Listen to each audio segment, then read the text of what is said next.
Spokane Storytime. Hey, did you know the citizens of Seattle help pay for what we call the Spokane Opera House and Convention Center? Check this out.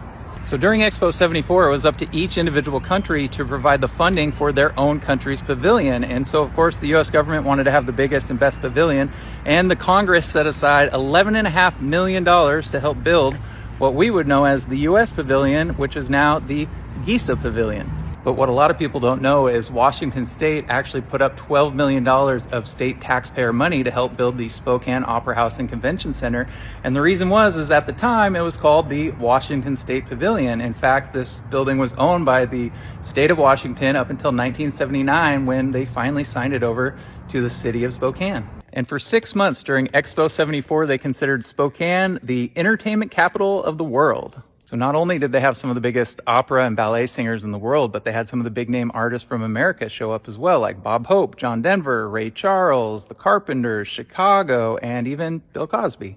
And a fun part of Spokane lore is the autograph wall that they have up here on the third floor near the dressing rooms. It started because someone just signed the wall after one of their shows, and they were actually going to get fined for graffiti, but instead they put a frame around it, and then they had other artists sign the wall, and then it turned into this whole thing where now every show that comes through Spokane knows that they get to sign the famous autograph wall.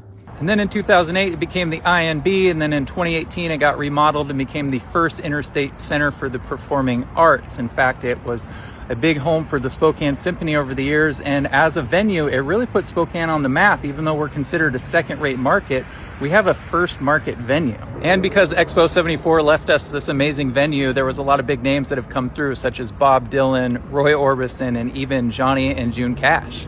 And then in the 90s, they teamed up with the Best of Broadway series, which a lot of people don't realize. This is the legitimate Broadway tour from New York City. It's the same shows that you would see if you were to go to New York. So when you see Phantom of the Opera, Cats, Lion King, those are the same shows. In fact, a lot of the extras that get picked up here in Spokane go on to New York to be part of the Broadway shows there.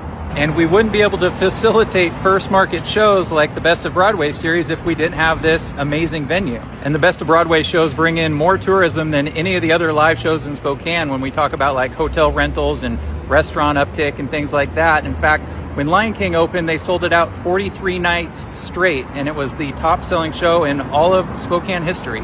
And the first show of the season starts on September 23rd with a series called Some Like It Hot, which is fitting for Spokane because it's about Prohibition era.